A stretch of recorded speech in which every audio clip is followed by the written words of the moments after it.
नमस्कार विद्यार्थी मित्रांनो, आपण आता या सेशनमध्ये जे थेरी ऑफ मशीनचा जो काही पार्ट आपण बघितला आहे, थेरी ऑफ मशीनचा काही पार्ट आपण बघितला आहे, त्यावर आपण एमसीक्यू सेशन इथे आपण कंडक्ट करणार आहोत. ओके मित्रांनो, एमसीक्यू सेशनची आपली काही नियमावली असते.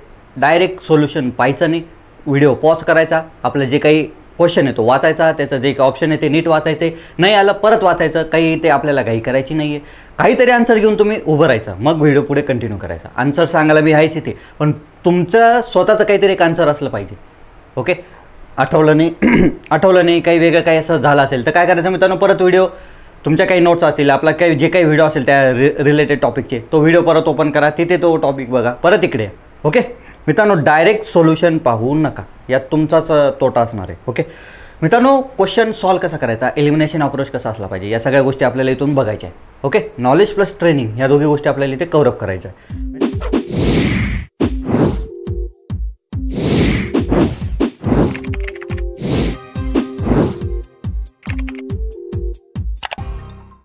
मित्रांनो, आपला थेरी ऑफ मशीन टॉममधला आपला फर्स्ट क्वेश्चन असणार आहे.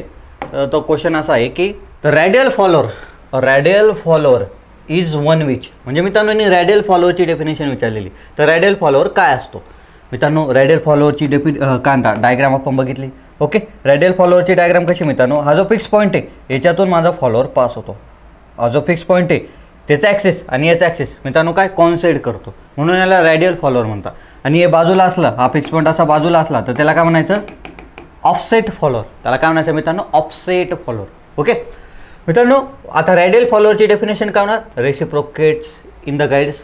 नाही मित्रांनो, ॲक्च्युली रेसिप्रोकेट्स इन गाईड्स म्हणजे काय, हा रस्ता याच्यात तो रेसिप्रोकेट होतोय. ही फक्त फॉलोअरची डेफिनेशन झाली, आपल्याला तो रॅडियल फॉलोअर विचारतोय. ओके, नेक्स्ट ऑसिलेट, ही फॉलोअरची मोशन झाली मित्रांनो. Okay, translates along an axis passing through the cam centre of motion, cam centre of rotation. Okay मित्रांनो, ही डेफिनेशन येणार रॅडियल कॅमची. ओके, यानुसार काय, ट्रान्सलेट्स अलॉंग अन ॲक्सिस म्हणजे या ॲक्सिस मित्रांनो, या ॲक्सिसला तो ट्रान्सलेट करतोय. तो ॲक्सिस मित्रांनो पासिंग थ्रू कॅमच्या तो सेंटर आहे, कॅमचा जो काही सेंटर आहे मित्रांनो, इथून तो पास होतोय, इथून नाही, इथून तो पास होतोय, म्हणून याला म्हणतात मित्रांनो काय, रॅडियल फॉलोअर. ओके, आणि तेच बाजूला राहिलं त्याला काय म्हणतात मित्रांनो, offset follower. Okay, next consider the following statements. Base circle, pitch circle, prime circle, outer circle, angle of ascent. Out of the above cam size depends on. मित्रांनो यांनी विचारलं की कॅमची साईज कशावर डिपेंड होते. मित्रांनो आपण गिअरमध्ये बघा की स्पेसिफिकेशन बघतो, सिंगल पॉईंट कटिंग टूल आहे प्रोडक्शनमध्ये, आपण तिथे पण काहीतरी एक स्पेसिफिकेशन बघतो. टूल सिग्नेचर म्हटलं होतं, म्हणजे तुम्ही बाजारात गेले की समजा सिंगल पॉईंट कटिंग टूल घ्यायला तुम्ही बाजारात गेले, तर तो दुकानदार काहीतरी विचारेल ना, ज्याच्याकडे तुम्ही घ्यायला चाललं आहे, तर त्याला काय सांगावं लागतं मित्रांनो, काहीतरी पॅरामीटर त्याला सांगावं लागते. ती जी त्याला म्हणतात स्पेसिफिकेशन, नाही तर कॅरेक्टरिस्टिक्स. ओके, तर मित्रांनो तसं गिअरसाठी आपण काय बघितलं होतं, PCD, पीचे सर्कल डायमीटर. गिअरमध्ये बी खूप डायमेन्शन्स होते, पण आपण काय सांगतो, पीचे सर्कल डायमीटर, की काका मला 50 PCDचा गिअर द्या, जे काय असणार. ओके, तसं मित्रांनो in case of tool signature, आपण ते टूल सिग्नेचर सांगतो, सिंगल पॉईंट कटिंग टूल, आपण ते त्याला देऊ, त्या पद्धतीने तो आपल्याला काढून देणार. ओके, नेक्स्ट मित्रांनो इन केस ऑफ कॅम आपल्यासाठी स्पेसिफिकेशन असतं ते बेस सर्कल. काय, बेस सर्कल. ओके, मी तिथेही सांगितलं आहे, इथेही सांगतो, बेस सर्कल असतं मित्रांनो. काय, त्याला डिझायनिंग पॅरामीटर असंही म्हणतात. ओके, नाही तर ते कॅमचं स्पेसिफिकेशन पण असतं, म्हणजे तुम्ही बाजारात गेले की मला 5 मिलीमीटर बेस सर्कलचा कॅम द्या, अशा पद्धतीने आपण कॅम विकत घेतो, त्याला स्पेसिफिकेशन म्हणतात. ओके, तर हा प्रश्न मुद्दा म्हणून फिरवलेला आहे, याला जबरदस्ती मोठा केलेला आहे. तर याचा आन्सर आहे ना मित्रांनो, base circle, only base circle. पीच्या सर्कलचा काय संबंध नाही, प्राइम सर्कलचा नाही, आउटर सर्कलचा नाही, अँगल ऑफ ॲसेंटचा अजिबात नाही. म्हणजे मित्रांनो फक्त ओनली वन, हे त्याचं येणार आन्सर, ऑप्शन डी. ओके मित्रांनो, आता पीच सर्कल डायमीटर हे कुठे गिअरमध्ये यूज होतो, हे कुठे गिअरमध्ये. ओके, तर यात कन्फ्यूज व्हायचं नाही मित्रांनो. ओके, नाही तर कोणी 1 and 2 म्हणून देईल, नाही तर फक्त 2 म्हणून देईल.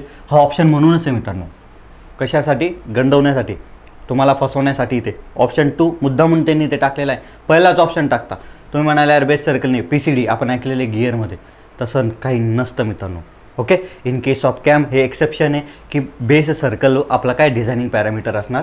ओके, नाही तर काय त्याला म्हणतात की cam size depends on base circle. Next question, the cam follower extensively used in aircraft engine. Aircraft इंजिनमध्ये मित्रांनो कोणता फॉलोअर यूज होता? तर मित्रांनो आपण बघितलं आहे काय, कॉम्प्युटरमध्ये आपण कॉम्प्युटर्समध्ये स्पायरल फॉलोअर यूज करतो. Spiral follower okay. स्पेरिकल नाही, स्पेरिकल वेगळं स्पायरल वेगळं. कॅमेन कॉम्प्युटरमध्ये आपण स्पायरल फॉलोअर यूज करतो, स्पायरल फॉलोअर ओके. नेक्स्ट मित्रांनो आपण आयसी इंजिनमध्ये, आयसी इंजिनचे जे काही वॉल्स आहे, आयसी इंजिनचे वॉल्स आहे तिथे आपण मित्रांनो फ्लॅट फॉलोअर यूज करतो. फ्लॅट फेस्ड फॉलोअर आपण यूज करतो ओके. मित्रांनो आपण एरोप्लेन्समध्ये आपण रोलर फॉलोअर यूज करतो. ओके. या गोष्टी मला माहिती पाहिजे मित्रांनो. आता रोलर फॉलोअर का बरं? तिथे जे काही फ्रिक्शन आहे, फ्रिक्शन म्हणजे जी काही वियर होणार आहे ती फार कमी होते, कारण की पॉईंट कॉन्टॅक्ट असतो रोलर फॉलोअरमध्ये. एक रोलर आणि एक कॅमची प्रोफाईल दोघी टचमध्ये होता, त्यामुळे तिथे फ्रिक्शन कमी होतं. वियर टियर रोना दोना सब कम होत आहे, म्हणून आपण याला यूज करतो मित्रांनो विमानांमध्ये ओके. सो याचा आन्सर आहे ना मित्रांनो ऑप्शन डी, रोलर फॉलोअर. आणि याही गोष्टी मला लक्षात ठेवायच्या, इथून पण क्वेश्चन येऊ शकतो ओके. हा जो फ्लॅट फेस्ट फॉलोअर आहे याला मशरूम फॉलोअर असं पण म्हणतात मित्रांनो, mushroom follower okay. Next question, for low speed engines the cam follower should move with. For low speed engine म्हणतो मित्रांनो for a low speed engine म्हणतोय मित्रांनो. आपण काही जे फॉलोअर मोशन बघितलं होतं, सिम्पल हार्मोनिक, युनिफॉर्म ॲसेलरेशन, डिॲसेलरेशन, सायक्लॉइडल प्रोफाईल, अशा काही वेगवेगळे आपण फॉलोअरच्या मोशन्स बघितल्या होत्या ओके. त्यानुसार त्याचे ॲप्लिकेशन होते, आपण त्याचे ग्राफ बघितले होते, त्याचे फॉर्म्युले आणि त्याचे ॲप्लिकेशन, या 3 गोष्टी आपण बघितल्या होत्या. आता याने ॲप्लिकेशनवर प्रश्न विचारलेला आहे. फॉर लो स्पीड इंजिन मित्रांनो, for low speed engine we use simple harmonic motion. For low speed engine we use simple harmonic motion okay. This we use for moderate speed engine, moderate medium जे काय असणार. आणि cycloidal motion we use for high velocity application okay. तर इथे आपण याला low speed मध्ये का बरं यूज करतो मित्रांनो, कारण की ते ॲसेलरेशनचे जे काही व्हेरिएशन होतं ते ड्रॅस्टिक व्हेरिएशन होतं. ॲसेलरेशनचं जे काही व्हेरिएशन होतं मित्रांनो ते ड्रॅस्टिक व्हेरिएशन होतं ॲसेलरेशनचं, त्यामुळे इनर्शिया येणार होती. ते इनर्शिया एक निगेटिव्ह पॉईंट असतो, इनर्शिया फोर्स, तो काय करतो, मोशनला अपोज करतो ठीक आहे. त्यामुळे मित्रांनो आपण याला यूज करतो for the low speed okay. Uniform acceleration and retardation, deceleration एकच असतं ओके. त्याला आपण म्हणतो मित्रांनो मॉडरेट स्पीडसाठी यूज करतो.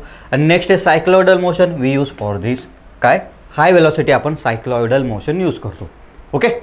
Next question, in camps the point on pitch curve, the point on pitch curve which indicates the maximum angle is called. मित्रांनो cam and फॉलोअरमध्ये pitch कर्ववर एक point आहे जिथे मॅक्झिमम कोणता अँगल मित्रांनो, मॅक्झिमम प्रेशर अँगल म्हणजे मित्रांनो pitch कर्ववर, कोणती कर्ववर, pitch कर्ववर एक पॉईंट आहे जिथे प्रेशर अँगल मॅक्झिमम असतो, त्याला म्हणतात मित्रांनो पिच पॉईंट ओके. आपण डायग्राम काढली होती मित्रांनो, असा एक बेस सर्कल होता ओके. नंतर एक कॅमची प्रोफाईल होती, आपण असा रोलर फॉलोअर बघितला होता. इथे मित्रांनो पिच जो प्रेशर अँगल काय असतो, आपण एक डेफिनेशन बघूया. प्रेशर अँगल काय असतो मित्रांनो, फॉलोअरची मोशन आणि tangent to the pitch curve जो काय असणार त्याला मित्रांनो हा दोघांमधला जो अँगल असतो त्याला म्हणतात प्रेशर अँगल ओके. हा प्रेशर अँगल मित्रांनो व्हेरिएबल असतो 15 ते 30 डिग्रीमध्ये ओके, वॉट एव्हर. तर हा जो प्रेशर अँगल मित्रांनो व्हेरिएबल असतो. तर याचं जे व्हेरिएशन आहे तर कुठेतरी तो मॅक्झिमम असणार, कुठेतरी तो मिनिमम असणार. तर ज्या पॉईंटला तो मॅक्झिमम असतो मित्रांनो त्या पॉईंटला म्हणायचं पिच पॉईंट ओके. तर आपला आन्सर येणार option B, pitch point okay. Next question, a cam in which the follower reciprocates or oscillates in a plane parallel to the axis of cam. हे महत्त्वाचं मित्रांनो, in a plane parallel to the axis of cam is known as. मित्रांनो आता याचं असं म्हणणं आहे की आता आपण हे बघा, ह्या डायग्राममध्ये आपण एक फॉलोअर काढला होता. आता हा कॅमचा प्लेन झाला आणि हा फॉलोअरचा प्लेन झाला, हे दोघे परपेंडिक्युलर होते. आता कॅमचा ॲक्सेस कसा असणार मित्रांनो, हा असा, आणि याचा फॉलोअरचा ॲक्सेस असा, दोघी परपेंडिक्युलर ॲक्सेस झाले होते दोघांचे ओके. मित्रांनो तो म्हणतो काय की आता असा कॅम पाहिजे की तिथे पॅरलल ॲक्सेस पाहिजे, ॲक्सेस जे ना मित्रांनो हे पॅरलल ॲक्सेस पाहिजे. तर त्याला काय म्हणायचं, तर मित्रांनो आपल्याकडे एक असा आपण टाईप बघितला होता कॅमचा आपण एक असा टाईप बघितला होता ओके. इथे आपण असा एक फॉलोअर लावला होता, एक फॉलोअर होता, असा एक काहीतरी एक फॉलोअर होता ओके. यात काय होतं मित्रांनो, या दोघींचं जे काही आता हा रोटेटिंग होता आणि हा काय ऑसिलेशन त्याची जी काही मुवमेंट असणार. तर मित्रांनो यामध्ये या दोघांचे ॲक्सिस मित्रांनो पॅरलल होते. इथे मित्रांनो या दोघांचे ॲक्सिस पॅरलल होते. ओके, म्हणून याचा आन्सर येणार मित्रांनो सिलेंड्रिकल कॅम. ओके, हा होता सिलेंड्रिकल कॅम. ओके, यात काय मित्रांनो, जो काही ॲक्सिस ऑफ कॅम आणि axis of follower both are in same plane और their axis are parallel to each other. एकाच प्लेनमध्ये आणि त्यांचे जे काही ॲक्सिस आहे मित्रांनो ते पॅरलल आहे एकमेकाला. ओके, तर याचा आन्सर येणार option A cylindrical cam. Okay, circular cam येणार नाही. रेसिप्रोकेटिंगमध्ये कन्फ्यूज व्हायचं नाही मित्रांनो. ओके, टँजंट कॅम एक वेगळी केस असते. टँजंट कॅमचा इथे काही संबंध नाही. ओके, सो ऑप्शन आपला आन्सर येणार option A cylindrical cam. Next question, for high speed engines the cam follower should move with म्हणजे काय, याने फॉलोअरची मोशन विचारली मित्रांनो, फॉलोअरची motion. Okay, for high speed engine, high स्पीडसाठी फॉलोअरची मोशन काय असणार मित्रांनो. तर आपण for high speed we use cycloidal motion. Okay, this is for moderate speed. परत एक वेळ रिव्हिजन होईल मित्रांनो. This is for moderate and this is for low velocity application. Okay, speed velocity काय यूज करू शकता. तर अशा पद्धतीने मित्रांनो आपल्याला यावर प्रश्न विचारता. ते जे काही फॉर्म्युले होते त्यावर प्रश्न येण्याची शक्यता थोडी कमी मित्रांनो. याचा अर्थ ते सोडून द्यायचं असं नाही, पण यावर क्वेश्चन येतात भरभरून. Okay, next question, the throw of cam. Throw कोणाचा, cam is a maximum distance of the follower from. मित्रांनो आपण throw of cam, lift of cam असे वेगवेगळे पॅरामीटर बघितलं तर स्ट्रोक ऑफ कॅम. मित्रांनो आता त्याचा अर्थ काय होतो की तो मॅक्झिमम डिस्टन्स कितीपर्यंत वर जाऊ शकतो. ॲक्च्युली फॉलोअरची जी मोशन आहे ती रेसिप्रोकेटिंग आहे, अशी रेसिप्रोकेटिंग आहे. तर तो मॅक्झिमम जाऊन कितपर्यंत वर जाऊ शकतो, ते जे डिस्टन्स आहे ते मेजर कुठून करायचं बाई. आता मला एक सांगा की हा माझा फॉलोअर आहे, हा माझा कॅम आहे आणि हा माझा इथं फॉलोअर आहे. हा जाऊन इथपर्यंत जाऊ शकतो, ऑसिलेटर याची मोशन आहे. तर हे डिस्टन्स मोजायचं कुठून, इथून की इथून. ओके, तर हे डिस्टन्स मोजतात मित्रांनो बेस सर्कलपासून. मग base is a designing parameter आहे. आपण याच्या आधी एक क्वेश्चन बघितला. बेस इथे महत्त्वाचा आहे मित्रांनो. बेस जो सर्कल आहे तो इथे महत्त्वाचा आहे. जे काही होणार ते बेस सर्कलपासून काय त्याचे डायमेन्शन्स आहे ते मेजर झाले. ओके, तर याचा आन्सर येणार मित्रांनो बेस सर्कल. ओके, या पीच्या सर्कलमध्ये मित्रांनो कन्फ्यूज व्हायचं नाही. गिअरमध्ये पीच्या सर्कलला आपण उच्च स्थान दिलेलं आहे. ओके, आणि कॅममध्ये आपण बेस सर्कलला दिलेलं आहे. ओके, यात कन्फ्यूज व्हायचं नाही. कॅममध्ये कोण आहे, बेस सर्कल महत्त्वाचं आहे आपल्यासाठी. ओके, आणि गिअर्समध्ये पीचे circle is more important. Okay, next, Wien cam moves, जेव्हा कॅम मूव्ह होतो, the period during which the follower of cam remains at rest is known as. मित्रांनो म्हणजे फॉलोअरची मोशन होते पण फॉलोअर एका ठिकाणी थांबून गेला आणि कॅम गोल फिरतोय. कॅमची मोशन चालली पण फॉलोअर एका ठिकाणी स्टेडी होऊन गेला. त्या मोशनला म्हणतात मित्रांनो ड्वेल पिरियड. त्याला असं आपण नाव दिलं आहे, ड्वेल. ओके, आयडलमध्ये आणि यात फिक्स म्हणजे यात कन्फ्यूज व्हायचं नाही मित्रांनो. आपण असा ग्राफ बघितला होता, असा rise dwell return. Okay, rise dwell return हा जो पार्ट आहे याला म्हणायचं काय मित्रांनो, ड्वेल. हा काय म्हणायचं, ड्वेल. इथे कॅमची मोशन काय मित्रांनो, कॅम रेस्टला आहे, स्टेशनरी. ओके, तर this is nothing but the dwell period. Idle म्हणू नये मित्रांनो. आयडल म्हणजे काय, आयडल म्हणजे जो कोणी काम करत नाही त्यालाही आयडल म्हणतात. पण इथे डेफिनेशन काय मित्रांनो, ड्वेल हा शब्द महत्त्वाचा आहे, ड्वेल पिरियड. ओके, यात कन्फ्यूज व्हायचं नाही. नाही तर क्वेश्चन असं येऊ शकतो की ॲट रेस्टपेक्षा काय रिमेन्स आयडल असंही क्वेश्चन येऊ शकतो. तर तिथे आयडल पिरियड घुसवायचं नाही, तर त्याचंही आन्सर परत ड्युएल पिरियड येणार. ओके, असंही काही एक मॉडिफिकेशन होऊ शकतं. आयडल म्हणजे काय, स्टेशनरी, रिकाम आहे, काही काम नाही करत, मस्त झोपलाय. Okay, next question, which of the following displacement diagram is chosen for better dynamic performance of cam follower. मित्रांनो म्हणजे आता इथे काय वेगवेगळ्या मोशन आहे फॉलोअरच्या. तर बेटर डायनॅमिक परफॉर्मन्स म्हणजे काय, डायनॅमिक परफॉर्मन्स म्हणजे काय, पहिले एक सांगतो तुम्हाला. डायनॅमिक म्हणजे काय, जेव्हा बॉडी मोशनमध्ये असते, जेव्हा बॉडी मित्रांनो मोशनमध्ये असते तेव्हा त्यावर काहीतरी इनर्शिया ॲक्ट होणार, तेव्हा त्या बॉडीवर काहीतरी इनर्शिया ॲक्ट होणार. बॉडी जेव्हा मोशनमध्ये असते त्यावर काही इनर्शिया ॲक्ट होणार. ओके, म्हणजे मित्रांनो जेव्हा बॉडी मोशनमध्ये असते त्याला डायनॅमिक म्हणतात. मोशनमध्ये आली म्हणजे त्यावर काय असणार मित्रांनो, इनर्शिया असतं. इनर्शिया फोर्स त्यावर अप्लाय होणार. इनर्शिया फोर्स हा विलन आहे आपल्यासाठी, हा विलनचं काम करतो. म्हणून मित्रांनो आपल्याला डायनॅमिक परफॉर्मन्स म्हणजेच high velocity applications, better dynamic performance म्हणजेच हाय व्हेलॉसिटी ॲप्लिकेशन. त्यासाठी आपण कोणती प्रोफाईल यूज करतो मित्रांनो?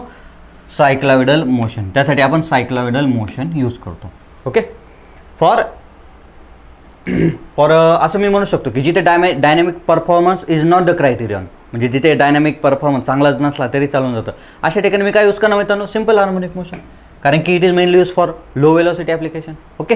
तर अशा पद्धतीने मित्रांनो मला विचार करायचा आहे. नेक्स्ट, आता गिअरवरचे क्वेश्चन स्टार्ट होणार इथे पुढे.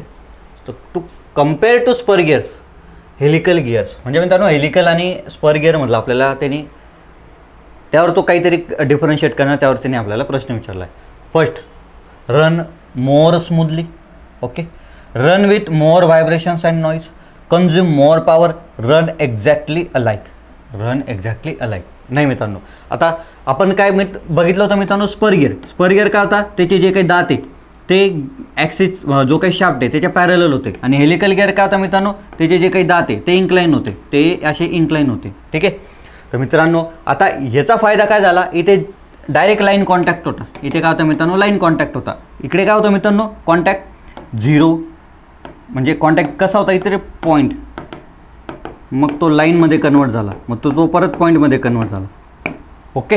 ह्यामुळे काय झालं मित्रांनो? डायरेक्ट लाईन कॉन्टॅक्ट आला म्हणजे तिथे स्ट्रेसेस होते, तर दन असं ॲप्लिकेशन झालं होतं. इकडे तसं नव्हतं मित्रांनो. इट इज ग्रॅज्युअल कॉन्टॅक्ट, म्हणजे काय? पहिले पॉईंट कॉन्टॅक्ट, मग लाईन कॉन्टॅक्ट, परत पॉईंट कॉन्टॅक्ट. ओके. यामुळे काय झालं मित्रांनो? हा स्मूथली रन करतो. याला आपण किंग म्हटलं होतं गिअरचा. हा स्मूथली रन करतो, आवाज येऊ देत नाही, इथे स्ट्रेसेस जनरेट होत नाही, स्मूथली रन करतो. ओके मित्रांनो, इट रन्स मोर स्मूथली. ठीक आहे.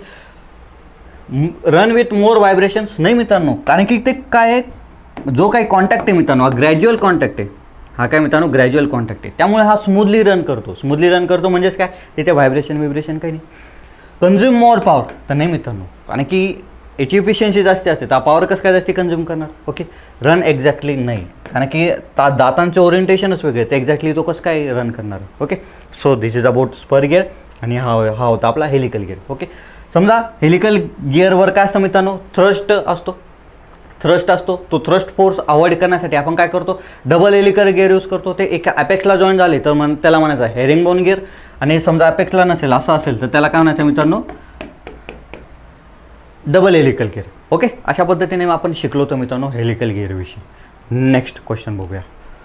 इन्व्होल्यूट profile is widely use for gear tooth.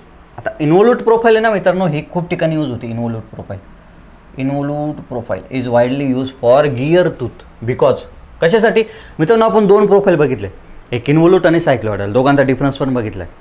ठीक आहे. तर इन्व्होल्यूटमध्ये प्रेशर अँगल कॉन्स्टंट असतो, सेंटर डिस्टन्सचं काही व्हेरिएशन असलं तरी बेस सर्कलवर त्याचा परिणाम होत नाही. ओके. त्यामुळे तिथे इंटरफिअरन्स ऑकर होत नाही. इंटरफिअरन्स म्हणजे जे इंटरफिअरन्स होतं ते थोड्या इंटरफिअरन्स मित्रांनो in case of cycloid profile ते थोड्या कमी प्रमाणात होतं. इंटरफिअरन्स होतं पण थोड्या कमी प्रमाणात होतं. ओके. पण ते जे सेंटर डिस्टन्समुळे जे काही व्हेरिएशन होणार आहे, जे काही चॅटर होणार, जी खडखड होणार आहे ती होत नाही.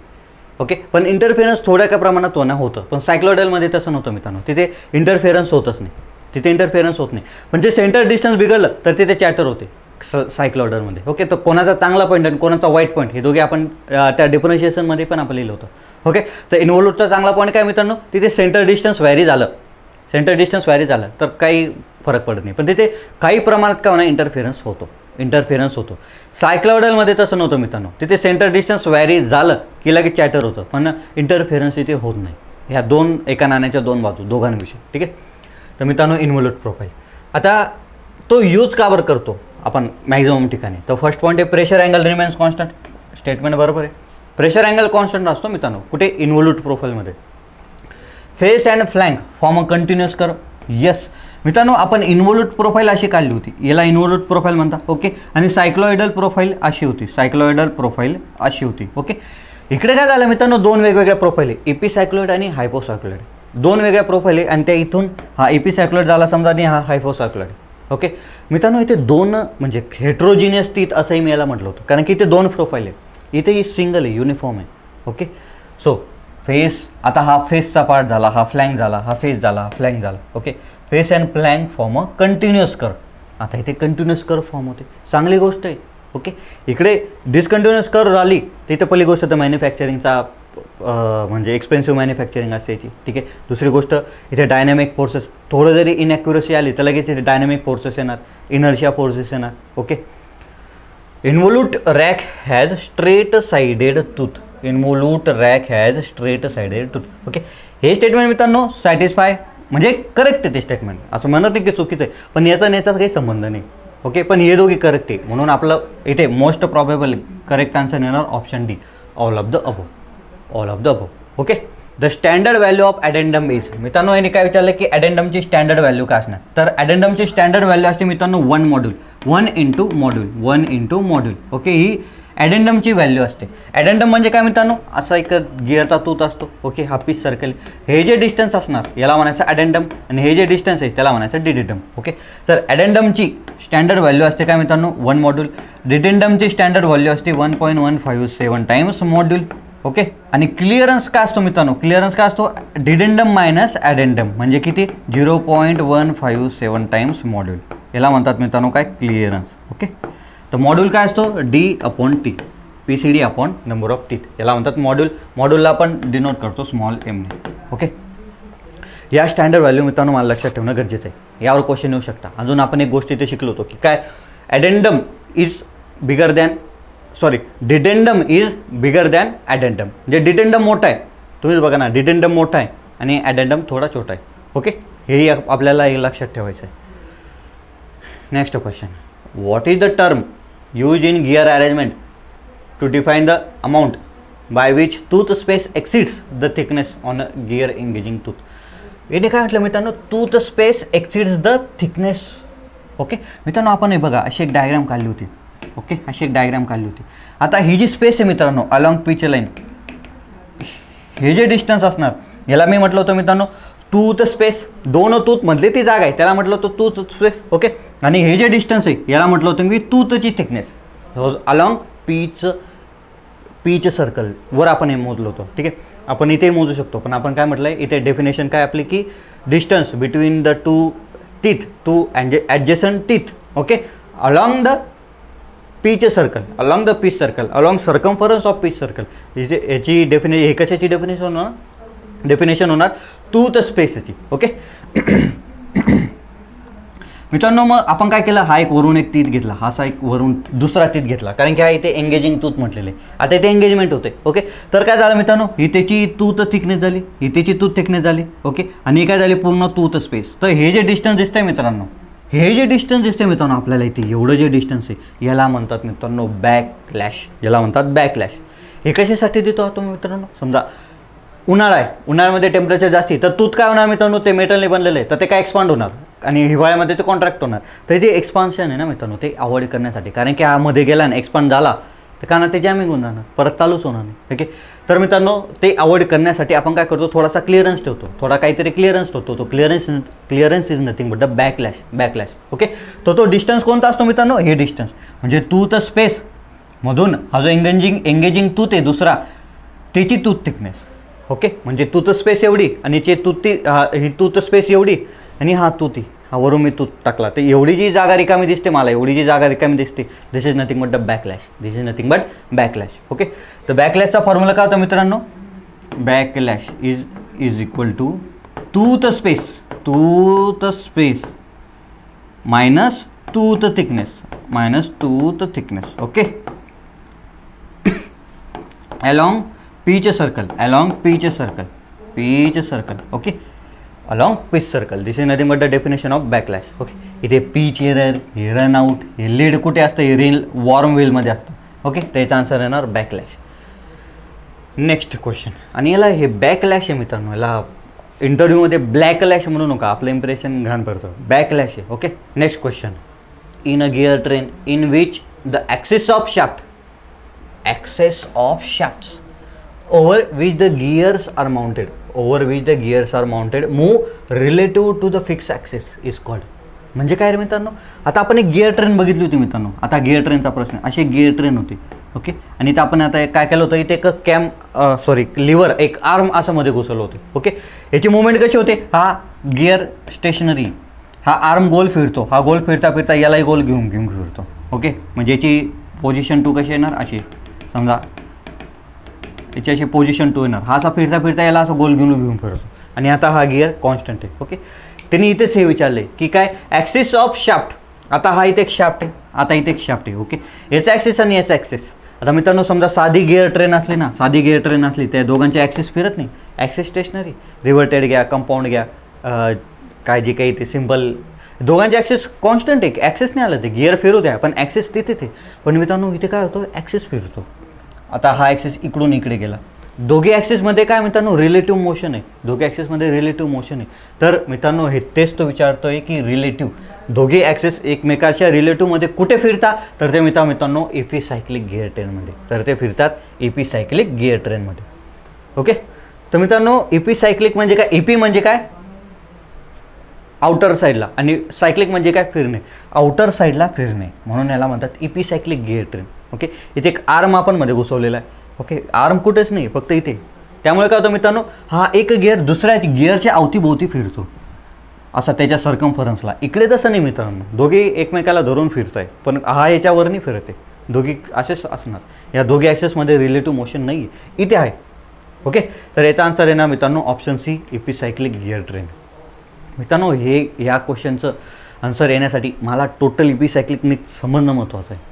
तुम्ही तो व्हिडिओ नीट पाहणं महत्त्वाचं आहे. तिथे थोडं जरी तुम्ही फिरवाफिरवी केली तरी, म्हणजे ते सिरियसली नीट बघितलं नाही डेडिकेटेडली, तर तुम्हाला याचा आन्सर येणार. कारण की ते तो काहीच म्हणत नाही, आपल्याला हे कळणं फार महत्त्वाचं असतं. ओके ना. सिम्पल क्वेश्चन आहे, फार विशेष काही नाही, फक्त हे ठिकाणावर पाहिजे. नेक्स्ट क्वेश्चन, दिसायला मोठं पण एकदम छोटं. द इंटरफिअरन्स बिटवीन, इंटरफिअरन्सवर प्रश्न आहे मित्रांनो. The interference between given pinion tooth and a gear tooth can be avoided by, can be avoided by. तर इंटरफिअरन्सला अवॉइड करायचा आहे तो गोष्टी करतो. तर फर्स्ट आहे मित्रांनो स्मॉलर प्रेशर अँगल. तर नाही मित्रांनो, आपल्याला प्रेशर अँगल वाढवायला पाहिजे to decrease the interference. Okay. तर त्याचं लिमिट असतं मित्रांनो 20 ते 25 डिग्री, त्याच्यावर मी नाही वाढू शकत. Pressure angle should be greater पाहिजे, should be greater. Okay. Next larger pressure angle, yes हे आन्सर येणार, ऑप्शन 2 येणार. ओके. तर 1 येणार नाही आणि 2 येणार, इथूनच सुरुवात झाली.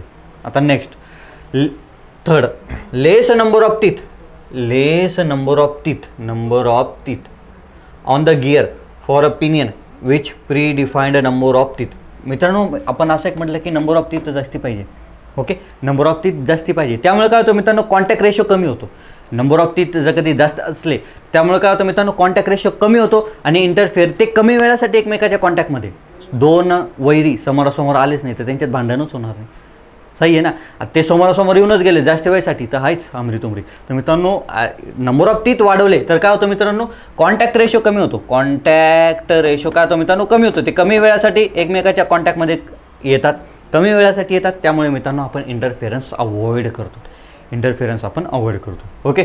तर number of teeth should be greater, number of teeth should be greater, म्हणून ऑप्शन 3 कटला, ऑप्शन 4 येणार. म्हणजे 2 आणि 4 आपला आन्सर येणार ऑप्शन सी, ऑप्शन सी 2 आणि 4. ओके. तर मित्रांनो काय म्हणतात remedies or measures to avoid interference. काय होतं undercutting the tool. Okay. आपण दुसरी गोष्ट बघितली होती की stubbing of the tooth, increasing number of teeth, increasing number of teeth, increasing pressure angle. Okay. या 3 ते 4 मेथड्स आपण बघितल्या होत्या. Okay. So this is about म्हणजे इंटरफिअरन्सवर आलेला प्रश्न आहे, बेस्ट क्वेश्चन आहे. Next, an imaginary circle which by pure rolling action gives the same motion as the actual gear is called as. मित्रांनो ही डेफिनेशन आहे पीच सर्कलची. तो काय पीच सर्कल काय मित्रांनो इमॅजिनरी सर्कल आहे. आपण जे काही आता गिअरची जी काही प्रोफाईल बघितली होती, आपण गिअरची जी अशी काही तूत प्रोफाईल बघितली होती मित्रांनो टर्मिनॉलॉजी. हा का होता ॲडेंडम सर्कल, ठीक आहे. हा का होता इकडे डिडेंडम सर्कल आणि हा होता इकडे पीच सर्कल. ओके. तर पीच सर्कलची मित्रांनो मी डेफिनेशन सांगतानाच सांगितलं होतं की it is imaginary circle. Pitch circle काय मित्रांनो इमॅजिनरी आहे, पीच सर्कल काय इमॅजिनरी सर्कल आहे. आणि काय होतं मित्रांनो इथे ॲक्च्युअल गिअर का म्हटलं मित्रांनो, ॲक्च्युअल का म्हटलं आहे, ॲक्च्युअल मोशन का म्हटलं आहे, ॲक्च्युअल मोशनचा का विषय केला आहे. कारण की मित्रांनो हा जो वरून जो दुसरा जो तीत येणार, वरून दुसरा जो काही तीत येणार तो इथे हे दोघी एकमेकाला ह्या पिच पॉईंटला कॉन्टॅक्ट करणार. याचा पिच पॉईंट आणि याचा पिच पॉईंट, याचा पिच सर्कल आणि याचा पिच सर्कल दोघे मित्रांनो एकमेकाला जॉईन करणार. म्हणून म्हणतात की ज्या पिच सर्कलच्या अलॉंग आपली मोशन ट्रान्समिट होते. ओके, म्हणजे दोन गिअरचे दातं एकमेकाला कुठे टच करणार, पॉईंट कॉन्टॅक्ट कुठे होणार त्यांचा, तर पिच सर्कलला. तो जो पॉईंट ऑफ कॉन्टॅक्ट असणार आहे त्याचा जो लोकस असणार आहे इमॅजिनरी, त्याला म्हणतात मित्रांनो पिच सर्कल, त्याला म्हणतात पिच सर्कल. ओके, हे त्याची डेफिनेशन आहे. काय असणार मित्रांनो की दोन दाते, वरचा आणि खालचा, या दोघांचे दात जिथे टच होणार कुठेतरी मोशन ट्रान्समिट होते, कॉन्टॅक्ट येणार आहे. ओके, जिथे कुठे ते टच होणार त्याचा जो पॉईंट, त्याचा जो लोकस असणार इमॅजिनरी जे सर्कल तयार होणार, this is nothing but a pitch circle, त्याला म्हणतात pitch circle. Okay, next question. The product of the diametral pitch and the circular pitch is equal to. मित्रांनो त्यांनी काय विचारले, product of diametral pitch. Diametral pitch काय असतं मित्रांनो, त्याआधी आपल्याला बघावं लागेल मॉड्यूल. मॉड्यूल काय असतं मित्रांनो, D/T. ओके, डायमेट्रल पिच काय असतं, डायमेट्रल पिच काय असतं, T/D. म्हणजे काय 1/m. याचं उलटं, मॉड्यूलचं उलटं काय, डायमेट्रल पिच. ओके, याचं युनिट असतं मित्रांनो मिलीमीटरमध्ये, याचं युनिट असतं इंचेसमध्ये, not the SI unit. Next मित्रांनो सर्क्युलर पिच. सर्क्युलर पिच असतं मित्रांनो π/m. सर्क्युलर पिच असं मित्रांनो काय, π/m. ओके, आता तो विचारतो काय मित्रांनो, the product of diametral pitch, product विचारतोय, product of diametral pitch and circular pitch. म्हणजे काय मित्रांनो, मी असं म्हणू शकतो की डायमेट्रल पिचचं प्रॉडक्ट म्हणजे काय 1/m, सर्क्युलर पिचचं काय πm. हे m कटले तर यांचं आन्सर येणार मित्रांनो पाय, आन्सर येणार पाय. ओके, म्हणजे काय, product of diametral pitch and circular pitch is nothing but the, याचा आन्सर येणार मित्रांनो पाय. ओके, म्हणजे product of diametral pitch into circular pitch is nothing but पाय. ओके, लक्षात ठेवायची गरज नाही अशी, आपल्याला एवढं लक्षात ठेवा, बाकी ते आपोआप येतं. ओके, तर याचा आन्सर येणार ऑप्शन बी पाय. Okay, next question. आपल्याला माहिती पाहिजे मित्रांनो, ह्याचा आन्सर देण्यासाठी या सगळ्या तिघी चारी गोष्टी मला माहिती पाहिजे, फार विशेष नाही लक्षात ठेवून. ओके, सर्क्युलर पिचचं युनिट येणार मिलीमीटरमध्ये. ओके, सर्क्युलर पिच काय मित्रांनो, आपण असा जो गिअरचा जो काही टीथ काढला होता, पिच म्हणजे काय मित्रांनो, हा जो ॲडजस्टंट पॉईंट आहे, हा इकडचा पॉईंट आहे आणि इकडचा पॉईंट, हे ज्यांचं जे डिस्टन्स असणार याला काय म्हणतात मित्रांनो पिच. ओके, तर गिअरमध्ये हे पिच अलॉंग पिच सर्कल घेतात, अलॉंग जे काही पिच आहे अलॉंग पिच सर्कल घेतात, म्हणून याला सर्क्युलर पिच असं म्हटलं आहे. पिच सर्कल आहे ना, सर्क्युलर आहे, म्हणून याला सर्क्युलर पिच असं म्हणतात. ओके, सर्क्युलर का म्हटलं आहे तर त्याचा म्हणजे काय कन्सेप्ट आहे. Next question. Which is incorrect relationship about gears. Incorrect म्हटलं आहे, इथे गंडायचं नाही. Incorrect, not correct, not wrong, not correct, असे काही काही वेगवेगळे शब्द येतात. Not proper, improper, which of the following is not, असे काय हे शब्द ना हिडन शब्द आहे, आपण काही वाचत नाही. तर आपल्याला मित्रांनो तेवढ्या गोष्टी अलर्ट राहायच्या. जनरली, मेनली, नेव्हरलेस, स्पेशली, असे काही काही जे शब्द असतात हे फार आपल्याला प्रश्नाचा डायरेक्ट अर्थच बदलून टाकतात, आन्सरच बदलून जातं. ओके, नंतर आपल्याला कळतं की यार हे वाचायला पाहिजे होतं असं तसं. ठीक आहे, तो आपल्याला त्याची प्रॅक्टिस आत्तापासून करणे टेस्ट सिरीजमध्ये, अशा सेशन्समध्ये. ओके, होतं काय मित्रांनो, आपण एक्झाममध्ये बसलो ना, तर जसं चाललं आहे ते which of the following is incorrect आहे ना, लगेच त्याला असं करून पुढे करा, तुमची जी काही मेथड असणार असं काहीतरी करत चला. त्यामुळे आपलं डोकं अलर्ट राहतं विचार करताना, तिथे खूप गहिर राहते. ओके, इनकरेक्ट रिलेशनशिप विचारली इनकरेक्ट. फर्स्ट आहे मित्रांनो circular pitch into diametral pitch is equal to pi. Okay, circular पिचचा फॉर्म्युला काय मित्रांनो πm आणि डायमेट्रल पिच काय 1/m. दोघी कटले तर काय येतं पाय, ही this is correct one. Okay, next dedendum is equal to 1.157 module, हे पण करेक्ट आहे मित्रांनो. आणि ॲडेंडम काय असतं, ॲडेंडम काय असणार 1 मॉड्यूल, अडेंडम काय 1 मॉड्यूल. ओके, नेक्स्ट आहे module is equal to PCD upon number of teeth. Okay, मॉड्यूलची डेफिनेशन काय मित्रांनो D/T. Module is nothing but D/T. D काय PCD, pitch circle diameter, upon T काय मित्रांनो नंबर ऑफ टीथ, हे पण करेक्ट आहे. विचारतो काय तो इनकरेक्ट विचारतोय, तिघे करेक्ट आले म्हणजे इनकरेक्ट आहे पहिली गोष्ट. तर काय addendum is equal to 2.157 times module, this is incorrect. तर ॲडेंडम काय असतं मित्रांनो, ॲडेंडम काय असतं 1 मॉड्यूल. ॲडेंडम काय मित्रांनो 1 मॉड्यूल.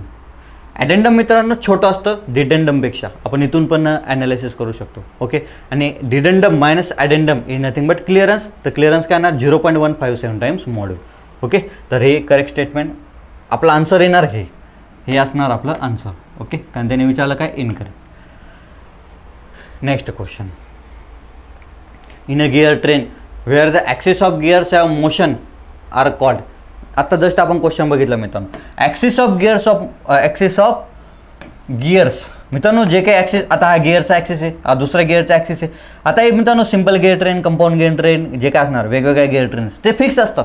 त्यांचं ओरिएंटेशन कशी असू द्या, परपेंडिक्युलर, नॉन परपेंडिक्युलर त्याचा आपल्याला काही घेणं नाही, पण ते फिक्स असतात सुरू ते एंडपर्यंत. ते कॉन्स्टंट असतात, कन्फर्म असतं ते. ओके, पण मित्रांनो अशी एक गिअर ट्रेन आहे जिथे हे ॲक्सिस कॉन्स्टंट नसता, हे अलॉंग फिरतो, त्यांच्यामध्ये रिलेटिव्ह मोशन असते. त्याला म्हणतात मित्रांनो एपिसायक्लिक गिअर ट्रेन. त्याला म्हणतात एपिसायक्लिक गिअर ट्रेन.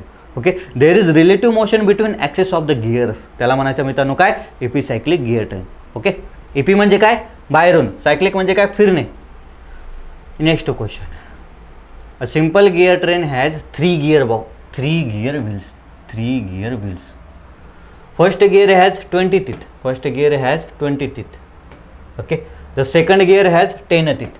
मी असं म्हणू शकतो की फर्स्ट गिअरचं टीथ असणार, number of teeth capital T1 किती म्हटले, 20 teeth. ओके, सेकंड गिअरचे नंबर ऑफ टीथ त्यांनी किती सांगितले, 10 teeth. Okay, and third gear has 40 teeth. Third gear T3 काय मित्रांनो, 40 teeth. The speed ratio of third gear to first gear and the direction are respectively. त्याने काय विचारलं मित्रांनो, speed ratio of third gear. त्याने विचारलं काय मित्रांनो, स्पीड रेशो काय मित्रांनो, आपण त्याला गिअर रेशोही म्हटलं होतं. स्पीड रेशो त्याला आपण गिअर रेशो असंही म्हणतो. ठीक आहे, स्पीड रेशो त्याने काय म्हटलं मित्रांनो, त्यांनीच डेफिनेशन पण सांगितले, ratio of third gear to first gear. ठीक आहे, म्हणजे फर्स्ट गिअरचं स्पीड N1 असणार, सेकंड गिअरचा N2 असणार आणि थर्डचा N3 असणार. त्याने विचारलं काय मित्रांनो, N3/N1 काढ, N3/N1.